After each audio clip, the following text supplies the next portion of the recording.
In the far village of Hiride, there once lived a man called Akin. He has a wife and two sons. He is very hardworking but very poor.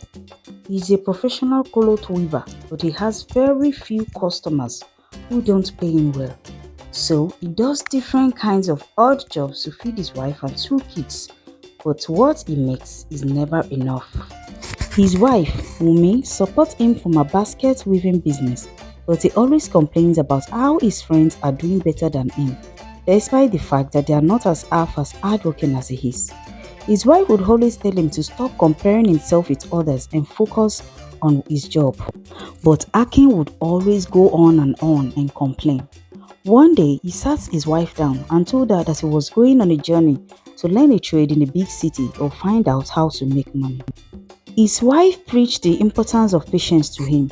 She told him that if he could exercise patience and keep being hardworking, she believed luck would smile on him one day. But Akin had already made up his mind, so he didn't listen to his wife. He set out the next morning with the hope of coming back with riches. He bade his wife farewell and she prayed that he comes back successful. Immediately after he left, Wumi received the village prince in their home. He was looking for Akin to give him 500 clothes to weave for the upcoming yearly festival. But since he was gone, the prince looked elsewhere. Wumi found this very painful, but there was nothing she could do. After 1 month, Akin came back with baskets of foodstuff and a lot of money to last them a lifetime. Wumi was surprised to see the basket of money. When she asked him how he got the money, he explained that he met a generous prince who gifted him the money after working diligently on his farm. Wumi's joy knew no bounds and she danced and danced, but to her surprise, he didn't let her or her children touch his money and he warned them against taking his money, saying that bad things would happen to anyone who takes his money. Wumi was surprised, but she wasn't bothered because he always ensures that their needs are met. Soon, Akin built a beautiful edifice and his family members from different villages came to celebrate with him. Now that Akin is wealthy, people would often go to him to beg for money, but he never gives out his money or helps the needy. He only gives them food.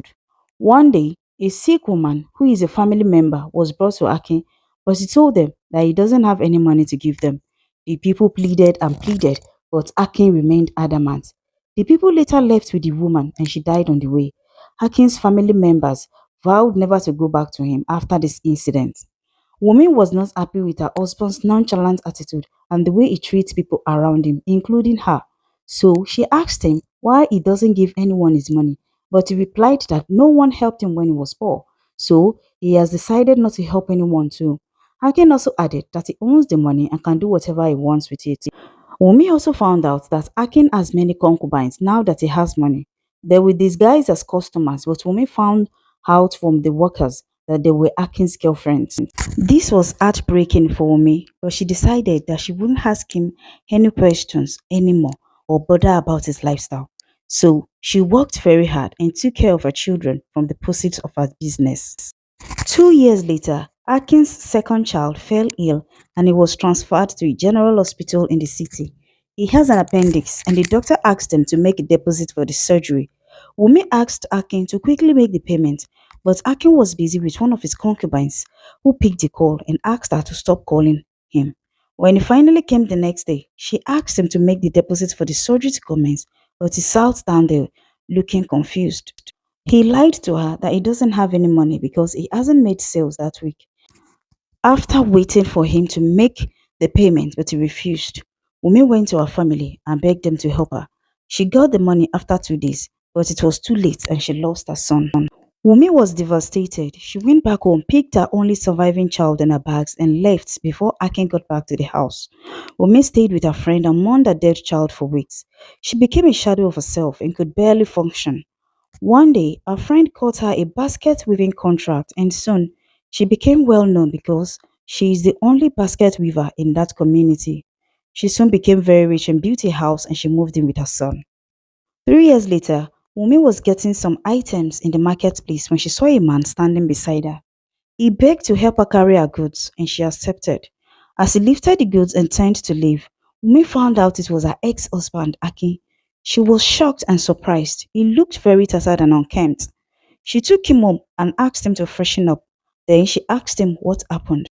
He started crying, looking around the house that his ex-wife built, and he bit his fingers in regret.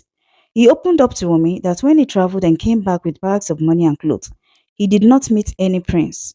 He did money ritual, and the conditions given to him is that he should never give his money to his family members or anyone related to him by blood, regardless of the situation.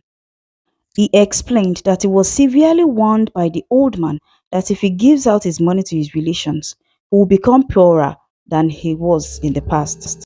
He said, 2 months after you left, I felt very ill and my cousin came to take care of me.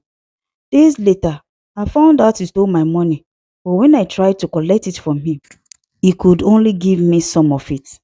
Despite the fact that I have warned them severally against taking my money, and I told him that I would give him anything he wants, but he never listened.